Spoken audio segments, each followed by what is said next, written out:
Voters recently had one of their luncheons, and a number of us got to hear these two ladies talk about redistricting issues and the importance of it, and how I guess I'm going to put my own thoughts in this, how we're really going to have to be watching it closely to make sure it's done properly. Thank you for being here today.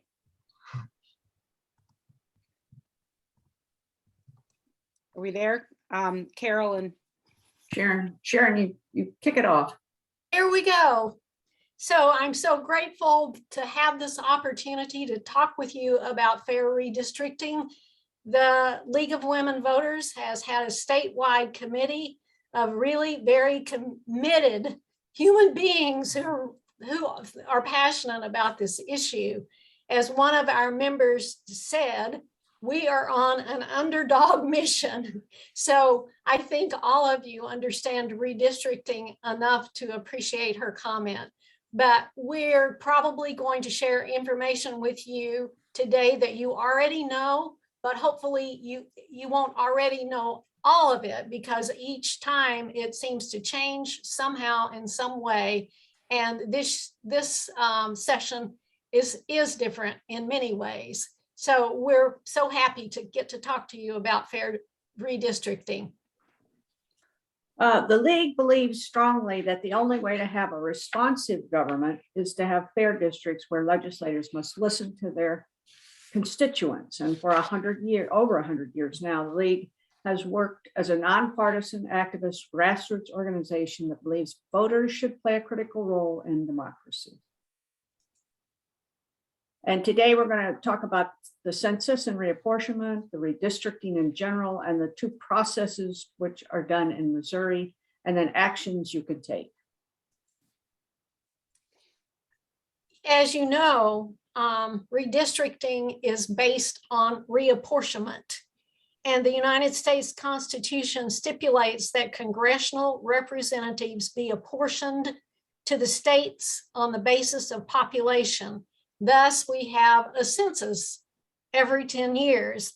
There are 435 seats in the United States House of Representatives, and each state is allotted a portion of those seats based on the size of its population relative to other states.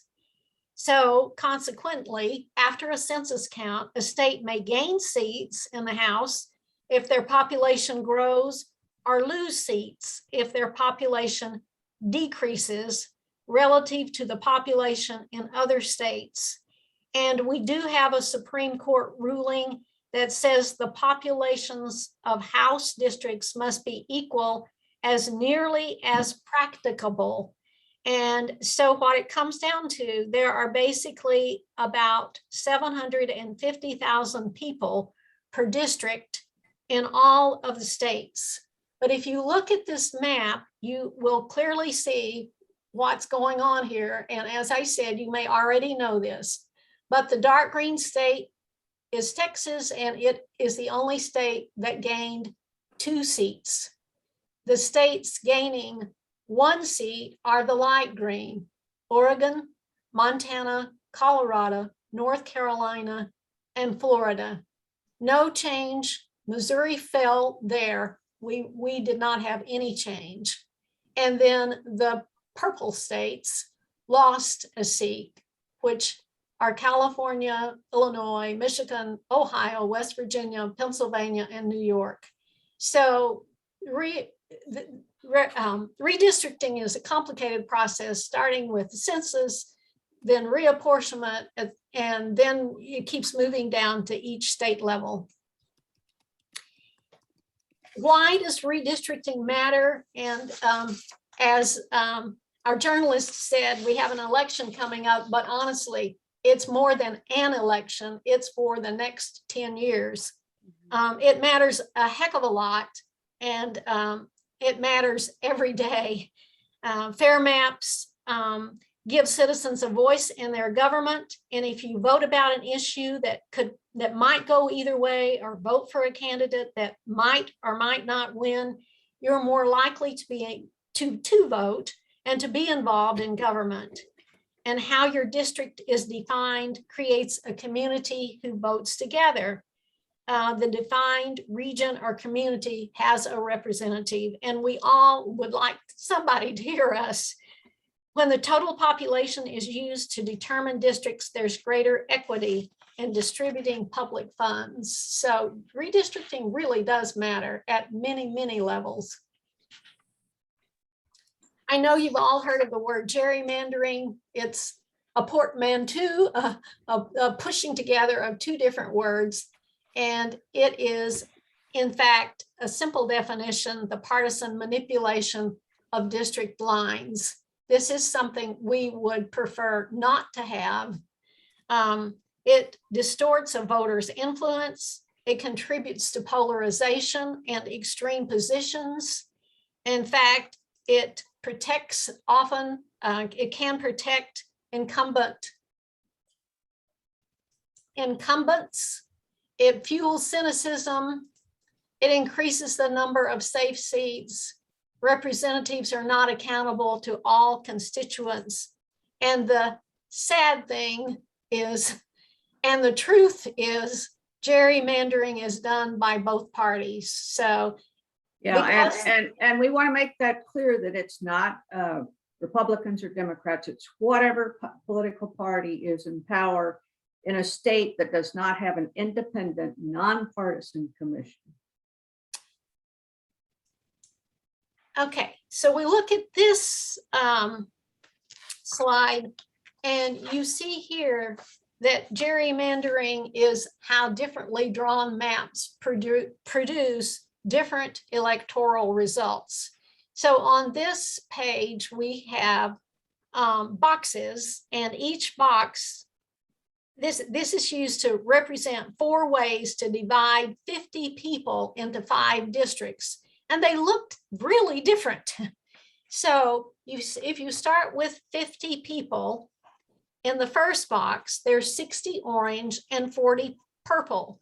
So each of the next 4 boxes will show different ways to divide these 50 people into 5 districts. So this is a way that gerrymandering can happen. In the second and third boxes, you get the same results of 3 groups of orange and 2 groups of purple. But if you look at it, you can see in the second box, there's absolutely vertical lines. You look at the third box and you notice that the lines are stair-step and quite varied. So if this were actually representing districts, they would look really, really different. Then if you look at the fourth and fifth boxes, the outcome is really different again.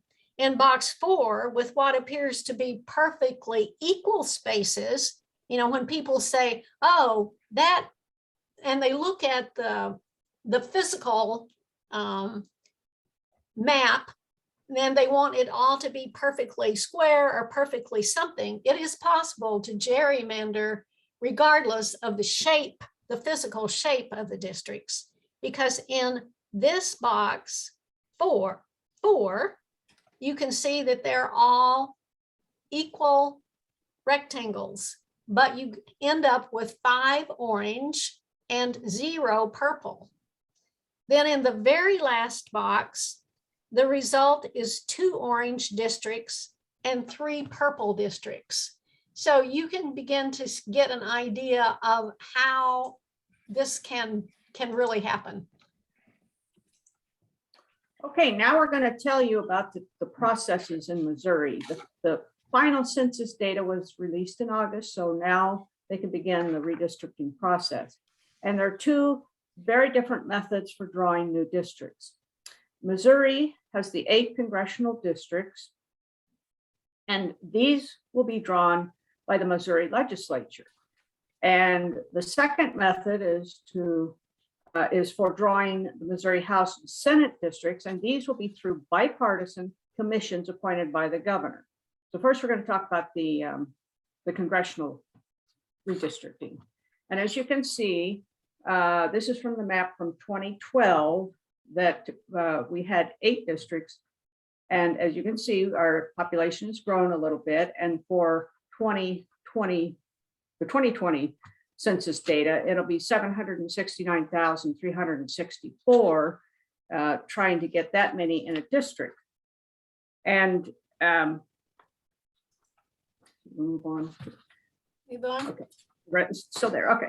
And the important thing to realize is it's very critical that these districts all get within 1% of the actual amount that they're supposed to be. And these are the 8 districts that Missouri will still have 8 districts. They will, however, be shaped a little different because of the population shift. Okay. In Missouri, the congressional redistricting is done like any other bill that goes through the Missouri legislature. And it begins in the Missouri House, and then it will proceed through to the Senate, and then it has to pass both houses, the map, I guess it is. And then it must be signed by Governor Parsons by February 21st, as the filing deadline, or the opening of filing is on February 22nd, and it runs through March 29th. That last line isn't quite correct. It's February 22nd, it opens. And Governor Parsons did not call a special session this fall to work on the congressional redistricting, so this will not be taken up until January of 2022. Now, I will tell you that the House did hold some hearings last spring, and our league members were at those hearings, and they did it one hearing for each district, each of the 8 districts. And we either provided written testimony or oral testimony to describe what we expected in each of those districts. This is a picture of the Missouri House Special Committee on Redistricting. And this is the group that actually held some hearings that we testified at. As you can see, the makeup of it is 8 Republicans and 3 Democrats, and that's based on the composition of the General Assembly. And the note that we do have well, now you've moved to Senate. Did we pass House? Yeah. Okay, you'll note that Chuck Basie is on this committee, and so he is someone that I think you should all contact in regard to redistricting. One of the things that we talked about when we provided testimony was stressing that you keep a location, the interest there. For instance, in Central Missouri, we stress that we have the I-70 corridor, we have the Missouri River, we have numerous universities and colleges, and we have agriculture and tourism, and those are interests of the whole area, and it should be kept together. Okay, you can go on to the Senate now. Okay, and this is the Senate committee, and as you will notice also, it is 10 Republicans, 4 Democrats, and Senator Caleb Rowden is on this committee, and I would highly recommend you to contact him regarding redistricting. And that concludes the congressional districting, and now Sharon's going to talk to you about how it's done in the state legislature. Okay, well, to make things a little bit more challenging to understand, these are 3 different things. As Carol said, we've got the congressional redistricting, then we have Missouri House and Senate. And although those are parallel, they are done by 2 different commissions. Therefore, they're happening, but they're not. You can't assume, if you know something about the House, that it's going to be the absolute same way for the Senate. And we'll talk about this in greater detail as we go along here. We established redistricting criteria with the last Senate Bill 38 that was passed. And the criteria stated that the district shall be nearly equal in population as may be possible. There's a 10% maximum difference. The second criteria was to meet all requirements of the U.S. Constitution and federal laws, including the Voting Rights Act of 1965. And as you know, virtually that act has been gutted. The next criteria was to be contiguous and compact to the extent possible by natural or political boundaries, and an example would be a county. And then the last one was to preserve communities and follow political subdivision lines. And finally, to have partisan fairness and competitiveness subject to the above priorities. And you note that the partisan fairness and competitiveness is the absolute last criteria that the others should be, according to this bill, honored first before the very last one. The Missouri Constitution has required the use of the total population as the relevant basis for districts since 1875. Amendment 3 appears to have put something in it that's a little bit different. So at this point, we believe that the commissions will follow counting the census population and not counting only citizens of voting age. So we are, in fact, watching this and making sure that this indeed is not followed, where we would like the whole census count to be honored in this redistricting. In the Missouri House and Senate process, there are 163 House seats, and the 38,000 number is an approximate number. I think it's like 37,700, but there are approximately 38,000 people per district. There are 34 Senate seats with approximately 181,000 people per district. So as I said, there are 2 commissions, and one relates to the House and one to the Senate. So the Amendment 3 called for 2 bipartisan citizen commissions, one for the House, one for the Senate. Each party nominated 2 people from each of the 8 U.S. congressional districts, plus 5 at-large people. So the 8 congressional districts here were only used as geographical areas. It's not, there's no real connection, except they just used that that piece of the state to select 2 people from. The governor then selected 1 Democrat and 1 Republican from each district, plus 2 Democrats and 2 Republicans at large. Then this became the bipartisan commissions that each have 20 members. So this is just the process, how this happened, how this got set up. Each final map must be approved by 14 of the 20 commissioners and sent to the Secretary of State by January the 9th. And if this doesn't happen, and David's on here, and David will tell you that it frequently doesn't happen.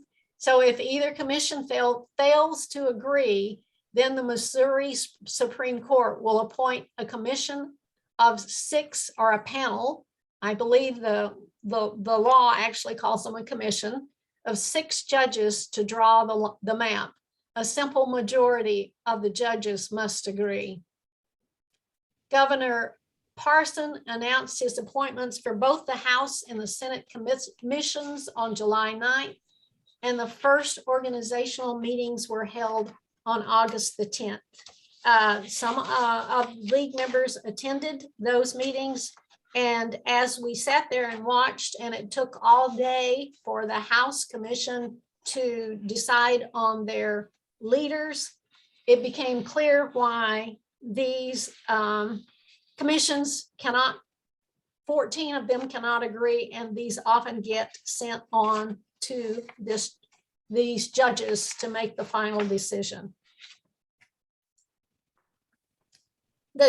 And in fact, the Senate and the House have set up a different number of hearings. In the bill itself, it requires 3 public hearings. So the Senate followed those instructions, and they have 3 set up. You can see them here: October the 16th in St. Louis, and the 18th in Springfield, and the 19th in Kansas City. St. Louis has a different date for their House. Springfield and Kansas City are having House Redistricting Commission meetings in the morning and the Senate in the afternoon. And I'm going to that slide next. And we decided to keep them separate so that you could understand how it really is. There's 6 for the House, and Springfield, and as I said, Springfield and Kansas City has the House in the morning, the Senate in the afternoon. St. Louis is on a different day entirely for their House and Senate. Then you see we're getting a little closer to home. The House decided that they would have 6 instead of 3. And 1 will be in Jeff City in the state demographer's office in the Jefferson building. And then they'll have 1 on the 9th of November in Cape Girardeau and November the 10th in Kirksville. We're urging people to attend these meetings and be present, orally speak, or give a written testimony. Carol? And one little item is the Senate did reserve November 4, 9, and 10 for any additional hearings that they feel that might be necessary, but they haven't scheduled them. I also should say, if somebody is interested in going to Kansas City, at the Kansas City Marriott downtown, the state has said they'll reimburse your parking. So I don't know the exact procedure, but they've said that, so we can surely find out. Okay, so these are the actions the league is taking. I guess the main reason for putting this here is these are the kinds of things anybody can take. What we've been working on this for a while.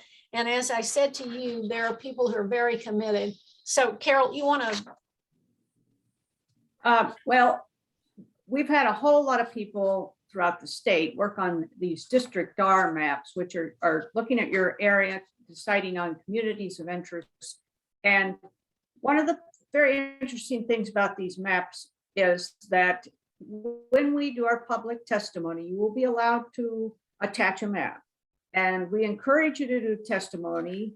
And if you find a map, and we will discuss where you can get some maps, but we encourage you to do testimony because all of the public testimony that will become the record, that if these have to go to the judges, it will be, this information will be sent to the judges. So that's why your testimony is critical. One of the other things we've done when it comes to maps is we've worked with a professor at the University of Illinois with his ICOR, which is an Institute for Computational Redistricting.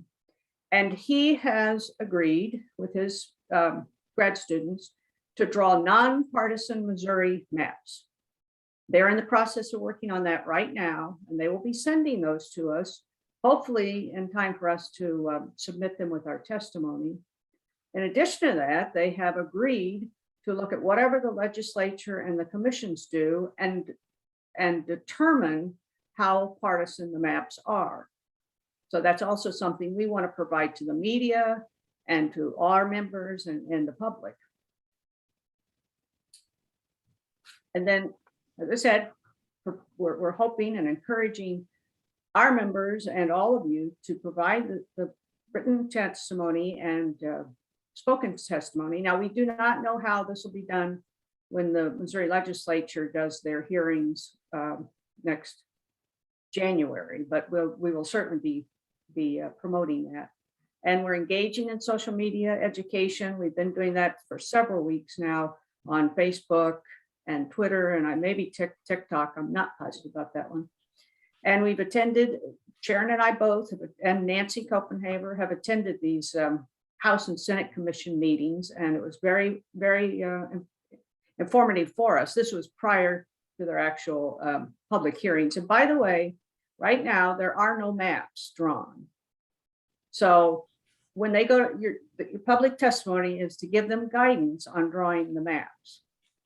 And we've communicated with community leaders, commission members, and other groups that are going to be very impacted by redistricting.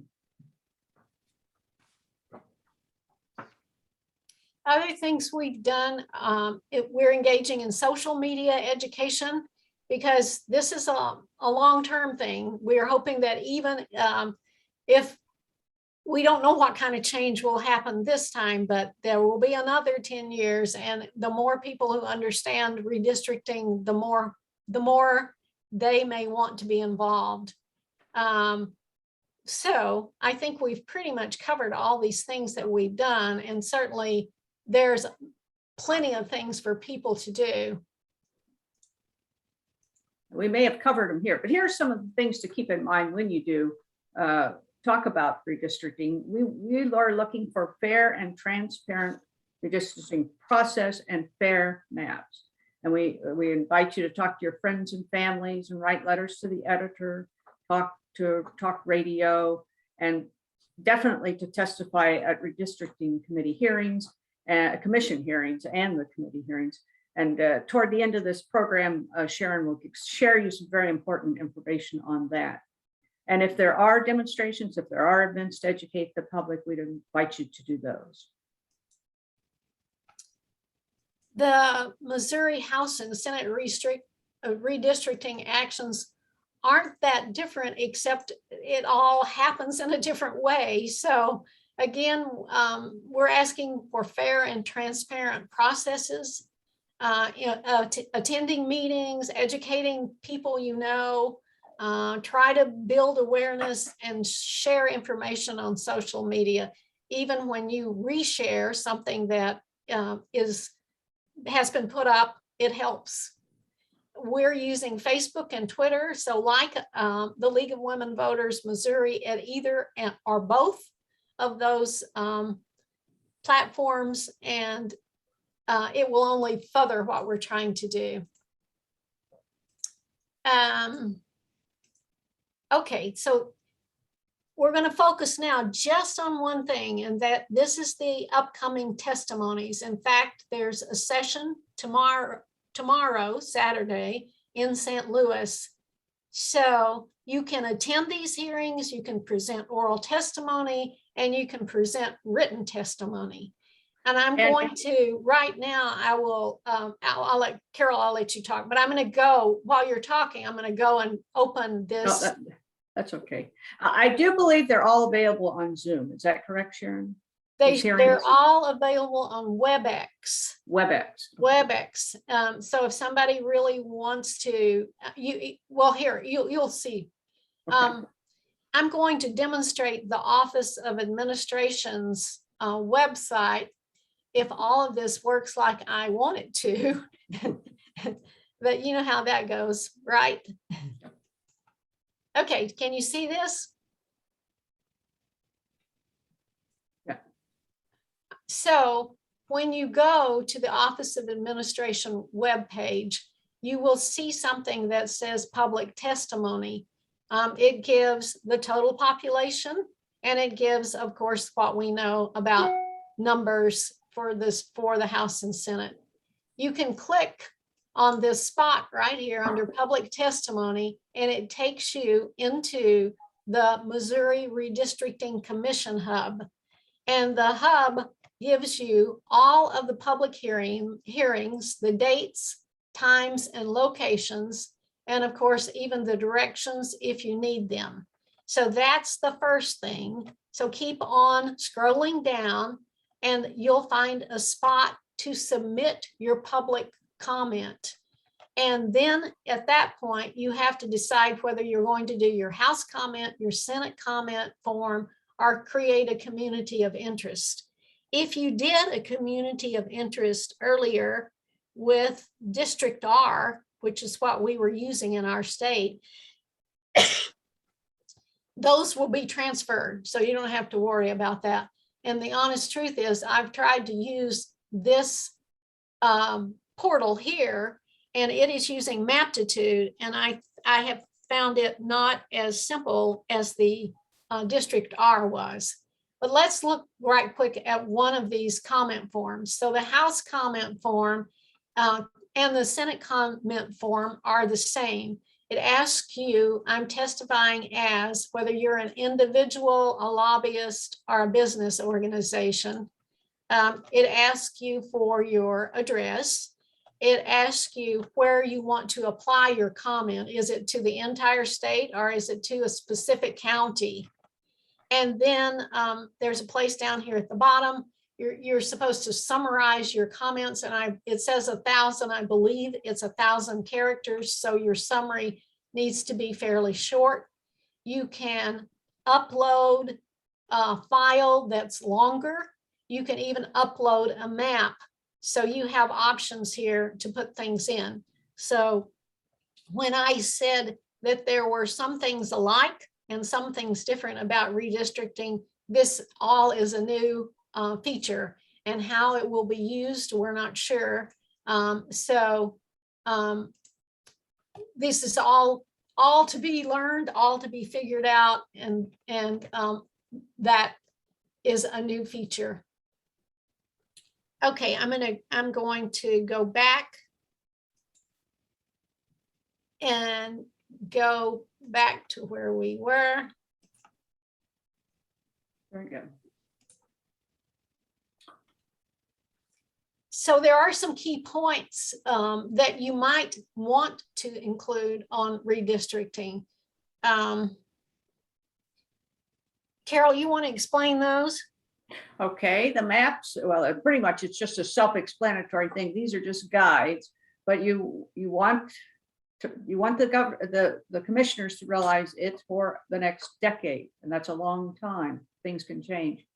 And then you want fair, we want fair and transparent redistricting process, and we hope you do, and to ask them to do a fair job and take into consideration all communities, no matter of race, background, zip code, income, etc. And we want competitive maps. In other words, you don't want maps where every candidate is, or one party is going to win 70-30, but you would like a more 55-45, so that the extremes don't control. The primary isn't the end of the election cycle. And then we want to be able to review the maps for fairness, which we are going to be doing. And tips, identify yourself in your community. And of course, if you're doing a written testimony, it will not let you submit it without doing that. I happen to personally think that this is a big job, and I'm going to take the time to thank the commissioners for the opportunity to speak. But if I only do a written testimony, I'm going to thank them for serving on this commission. It's kind of thankless. So I have been a volunteer, and I know that you can put lots of time and effort in on it, and it's worth us saying to them, thank you. Share concerns about your district. For example, I mean, you know that in Columbia, we have 5 different House people who take parts of our city. And so we're pretty chopped up. So that's a concern that I personally have about the House. Try to make your message clear and provide specific suggestions if you are suggesting changing a district boundary. Mention well-known lines, and Carol mentioned a while ago that we're on this I-70 corridor. So there are things that you can be sure that you include. And honestly, it's just important that they know that we're watching and we really care. So make your message clear, but don't be so hung up that you don't submit a message. Just submit that message. That just gives them the knowledge that somebody else is watching. And again, that will also go to the courts, to the judges, if it ends up in their hands. So here's how we get fair maps: is to participate, engage, advocate, and stay in the know. We have lots more information that you can use on the League of Women Voters Missouri webpage. But right now we're just going to pause and you ask questions. Can I jump in and ask a question? Sure. Can y'all hear me? Yes. Oh, okay. With regards to the public hearings, I was curious, do you have any kind of I guess, ballpark timeline on how long those meetings are? Like, is it an all-day affair, or is it like in a few Well, hours? Like, Right now, because they've scheduled some of them back to back, I think the House one was at 9 and the Senate's at 1, so they're trying to allow some time. I believe the amount of time per speaker is 5 minutes, so however many people show up. But I don't think they were, I mean, they sounded very much like they would stay there as long as there were people speaking. Except for the House and Senate being held on the same day at Springfield and Kansas City. You notice they're starting the House at 9 and the Senate at 1, and they're all in the same location. So, you know, that tells you something about the length of time they are allotting. But the Well- 5-minute testimony, I think they'll pretty much try to keep to a person only speaking for 5 minutes, and they might ask questions afterwards. I don't anticipate that they'll be confrontational. I have seen, I've been to Jefferson City where the questions that were asked were confrontational. But these are people just like you and me, and I just don't see them as treating other people who care enough to come and talk about the map in any way but respectful. I had another question. My mind went blank. Is this list of meetings, is that available on the League of Women's Voters website or on the Boone County website? It definitely is on ours. Is it on your website? And the website that I demonstrated, the Office of Administration in the Capitol, they have, place, location, time, and directions of how to get there. So they're in a bunch of places. So we'll make sure that we get you all more information about time, dates, places. Nancy's trying to say something. Yes, I'd like to inform the people from Boone County that if you're interested in going to testify in Jeff City at that House one that's in the building where the redistricting commission meets, it would only hold about 25 people in addition to the commissioners that are there. So if you're planning on going to that one, you want to get there early in order to get a seat, or even Yeah, be but allowed. I'm sure they will let you stay out in the hallway there. There's a big hallway behind them, built behind that room. And I think they would let people leave and other people come in. I think Yeah. they'll make sure that they hear you if you come. Pam, are you still on? Will you monitor the chat and help us make sure we answer the questions that are in the chat? And I can do that. Okay, Please. Sure. Let's see if there's more questions. Let me change my view. Okay. So I guess I have a question. This was really, really informative, and it was actually great to hear it twice because it's a lot of information. But what stands out to me is, since it's based on the Republican and Democratic proportions, and you need 14 out of 20 votes. now wait a minute. You're confusing them. Okay, Those big disparities in Democrats and Republicans, that was for the congressional districts that are being done through the legislature. I see. The commissions are by 10 Republicans and 10 Democrats, and those for the House, for instance, you have 10 Democrats, 10 Republicans. 14 of those people would have to agree on their map, and the same with the Senate commission, which are for the Missouri, like the state Senate. So as we said, it's very, very complicated. Okay, and which seats do those impact? Not the federal congressional ones. Right. The federal congressional is handled by that special Missouri House Committee and a special Senate House Committee that is highly Partisan. I mean, partisan. It is. Yeah. I mean, that's all you can say because it represents the current makeup. We have a trifecta in Jefferson City, and basically it's a 70-30. I did the math recently, and we have 71% Republicans, and whatever you subtract that, 29 Democrats in the Senate in Missouri right now. And for the House, we've got 70% Republicans and 30% Democrats. And we have a Republican governor. So that's called a trifecta.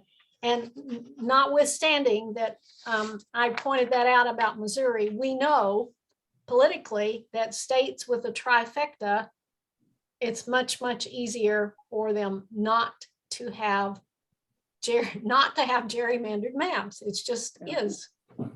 It's just Not really true. difficult to Yeah. get. It's really difficult to get fair maps when you have all of your Right. political entities in one party.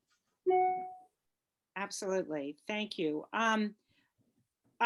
So I had one more. I'll wait to ask my question because Kathy Jensen has asked a question. Please describe the general atmosphere at the commission meetings you've attended so far. well, the House Commission had, as we said, spent all day trying to decide who was going to be the chair. So it was a very contentious meeting. The Senate Commission, they are being led by two, I won't call them pros, but people that have kind of know how to work together. And they went in separate rooms and hashed out details. And then the two chair and the co-chair came back and discussed it. Then they go back in the rooms, and that went on for probably 3 hours. But they did come up with some guidelines. I mean, they actually accomplished something. I don't believe the House had that second kind of hearing, did it, Sharon? No, that the Senate had to go in separate rooms even to decide on a date. So I was like thinking, why in the world can't this body of people sit together to establish a date? So it is truly set up, the way it's set up, it's done by citizen commissions, but it is a partisan process. Yeah, I think very definitely after Sharon and Nancy Copenhaver and I went to those meetings, we believe in independent commissions. Absolutely, but so my question, and I don't know the name of it, but apparently, and I don't know if this has anything to do, will be impacted by these commissions and by the fair maps, but because, for instance, in Boone County, we now have 181,000 citizens, we are supposed to be a only Boone County vote. A Judy Baker would not be impacted by Cole and Cooper, or Andy Hirth when he ran. Well, he's different. So do you know what that was called, and is that impacted by these fair maps? Well, it is. It's going to be impacted, and maybe David Loophole will have an opinion on that too. But as of our new population, Boone County qualifies for its very own Senate senator. Now, whether that will happen, I don't know, but certainly we will qualify. And there are rules. I heard Rudy Keller telling Muleskinners that you can only cross county lines so many times and that sort of thing. So there'll be some factors in there that haven't necessarily been in there before. And we have the population now. And that would happen time frame wise after the 2022 election? Do either well, it's supposed to be, this is supposed to be done in time for filing date in February 22nd of 2022. Okay. Of course, the Senate seat isn't up till 24, is it, or 26? Could be 24. I think it is 24. But yeah, Okay. 24. Unless Mr. Roden chooses to run for one of these seats that are Yeah, open. it's going to be different. Yeah. David, you got any comments on that? David Loophole? Do you think we'll have a Senate seat in Boone County? Well, yes, certainly from the standpoint of population, and they're to represent a county. We qualify for a Senate seat. Part of the problem will certainly be the fact that the Democrats would have a good chance of winning the seat if it is Boone County only.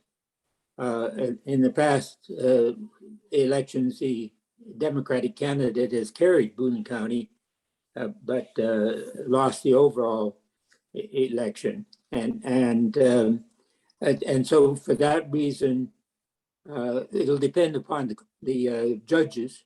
The commissions won't agree. They haven't agreed for decades. And they've got a terrible task there to reach 70%. Historically, what happened was that in the first few years that we did this, we started in the Senate in 1945, and then in the mid-60s, we included the House under this sort of procedure. And in those early years, the governor would often offer some appointments or other goodies to members of the opposite party, and they would get 70% that way.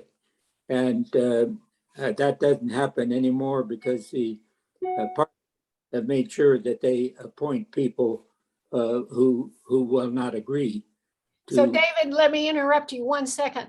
So this is why it's so important for you to put what you're thinking in words, because everyone thinks that the written testimonies will be forwarded to the judge panels. And whether the judge panels read every word of that, they do have staff, and it's possible that staff members will read and summarize and record what people are saying. So this written testimony is really, really important. Back to you, David. Okay. Well, with regard to the congressional seats, which will be in the legislature, the legislature, the seats are overwhelmingly Republican, and the particular concern will be to strengthen Ann Wagner's seat, which is at some risk, and secondly, to see if they can in some way take over Emmanuel Cleaver's seat. In Kansas City. And so that will be what the legislature will be working on. But there will be other factors involved there. And one clear one is that Caleb Rowden, who is our senator, is on that commission, and he is a potential candidate for Congress. And so he will be very interested in the 4th congressional district.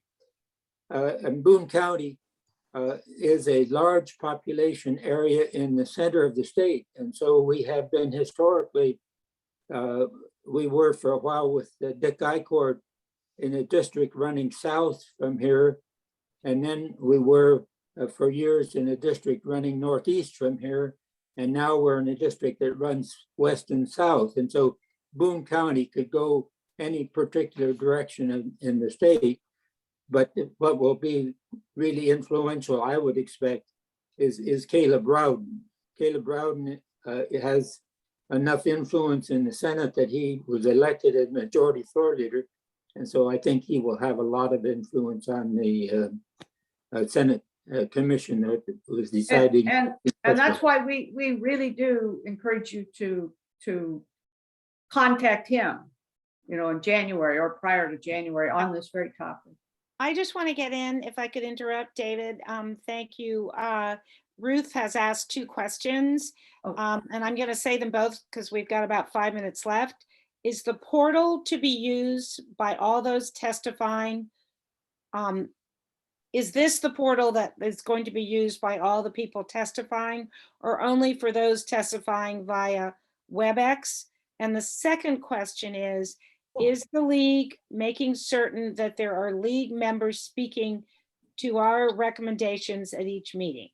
Okay, go back to your first question. Is the portal to be used by all those testifying or only for those testifying via WebEx? No, The portal is for everybody. The portal could be used by you who do not leave your house. The portal could be used by those who are there in person. You can use this portal even like not on any specific date. And they're asking that everything be submitted by November the 10th. So, you know, you could start submitting things now up until that date. And that information you put in the portal is very important. That's what I said when David was talking. Now I ask your second question. The second question is the league making certain that there are league members speaking to our recommendations, your recommendations at each meeting. Yes. Absolutely. Yeah. We've got people representing their individual league. We've got a person representing League of Women Voters Missouri. So, and we've got, you know, we're working with other groups and we're encouraging our members to participate. I'm going to ask another question because I haven't studied this like you. I've heard it twice. I'm not sure I still get all of it, but is it worth people just getting on and saying, I want fair maps. You guys need to do this honestly and fairly in a nonpartisan way. Is it worth us, the chorus, doing that so that they know people are watching? Yes, Not necessarily asking a technical question. Okay. Yes, yes. And that means we should all do it. Nancy has a question. Just a quick comment about the Boone County situation. A lot is going to depend on what Caleb Rowden does. Should he decide he's going to leave the Senate thing and go into Congress, there's packing and there's cracking. They could pack Boone County by putting it all into one Senate district and making it a good chance that a Democrat could win that. Or they could split Boone County up and put half of it in with a bunch of rural stuff and the other half with a bunch of rural stuff, which would be called cracking, and make it much more likely that there would be 2 Republican Senate districts and the Democrats wouldn't have much of a chance. So a lot's going to depend on what Caleb decides he's going to do or who they think may be going to run the next time, because Caleb is in his second term, so he is termed out at this point. And the other thing we have to remember about cracking and packing, and you know, I have mixed feelings. You can be packed into some area and you think, oh, I've got a voice, but in the bigger scheme, you don't have a voice. So, you know, maybe you would rather be in a district that is somewhat competitive. If a Republican would win one time and the Democrat the next time, maybe that makes citizens more interested in the process, more apt to be involved, more apt to be watching. So I'm not sure I'm personally fond of packing us all. I don't like that. Packing us into one area, but that's a personal opinion, and I'm giving you that not as a representative of the league's position, but that's my personal opinion. And we will share the fair maps that we get from ICOR to anybody who wants to see them.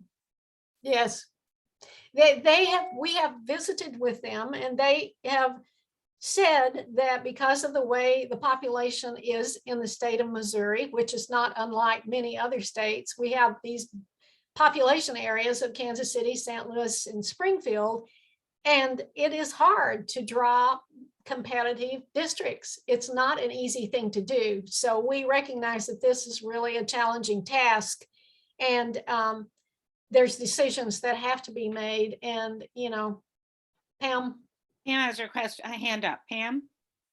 I'd like to see the criteria that we had in Clean Missouri that got overturned. Would Brianna have that? No, you've got it. I've got it.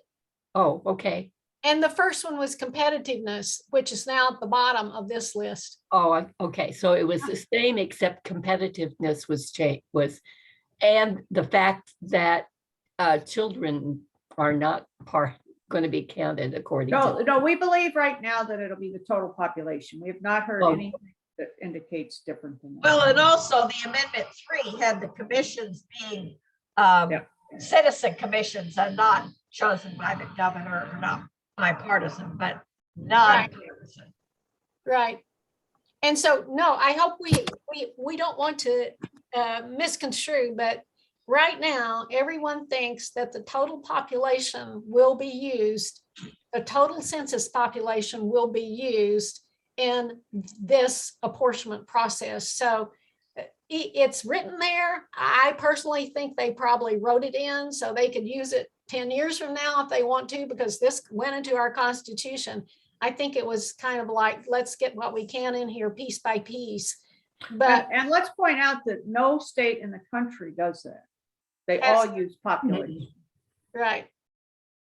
I have another interesting point too. When we went to testify on the congressional districts, all of us testified that it would be nice if when you started doing the congressional districts, if you would do a middle Missouri congressional district first, with Boone County kind of being the center of that, because we said there was so much,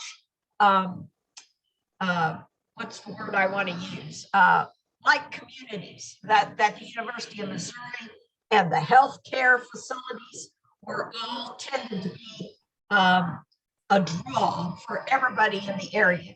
Of course, that probably won't be done, and we were kind of chuckled at, but we did make that suggestion. But I think we're about over time. Is there any other thing really needs to be brought to the I group? just wanted to add one thing, and Sharon can speak to this. We have been working also with a lady who has been trying to educate judges on this particular process. Good. Really? Excellent, very good. All right, well, Sharon and Carol, I appreciate you so much for being here and trying to explain again this very complicated process to us. So I'll have to hear it a few more times myself.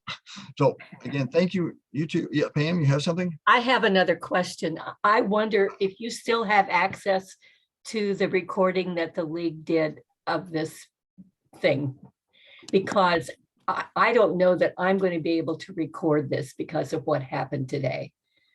So, It's on our league website right now. okay, Carol and And- my presentation. okay. And it will- I It think will we're- not include all the public testimony and stuff, Right. because all that's happened since our first speech. Um, But most of the detail will be there. okay. I just have one more comment. It seems to me, I don't know how we do it, but how do we get the 2020 vote turnout up to those young people to get them to vote? I hope medical marijuana is on the ballot. That might do it. And I think it Well, might. I think it's the full legalization will be on the ballot is what they're trying to get. Mhm. The poll, say that The again. full legalization. Right, Recreational. recreational is what Yeah. they call it, right? And that may help pull those youth voters that we need and a few other people, and that would be great. I think I'll start working on that. Thank you. I think it helps to have personal contact. Evidently, door to door is the best thing, but second best is a letter to each voter. And trying to register voters, that's a big. Right. thing. Well, and hopefully we won't trim at voting rights in Missouri this coming year. So I guess we'll just have to see Everywhere. everywhere, right? We're So going this was great. It did help to hear it a second time. Thank you. Thank you for the opportunity to help people understand the process. You can understand it. It's just has places that intersect that are odd. And so you have to sort of think in your head, there are 3 different things going on here. Alyssa, if you want to talk to Carol or I, please contact us. We'll be happy to give you more details. Yeah, for sure. If you wanna, yeah, we'll talk.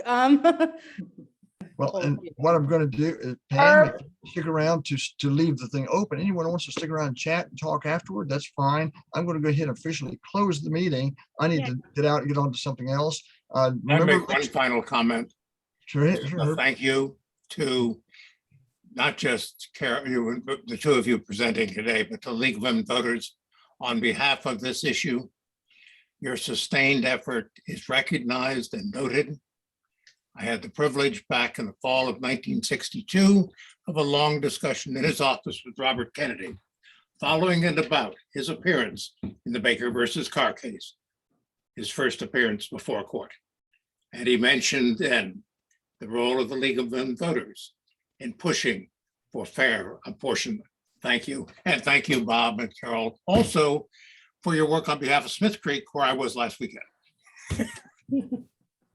All right, next week, we're going to having Dr. Gina Ross, our sixth Democratic contestant for U.S. candidate for U.S. Senate. So we'll come back Oh, then. you won it.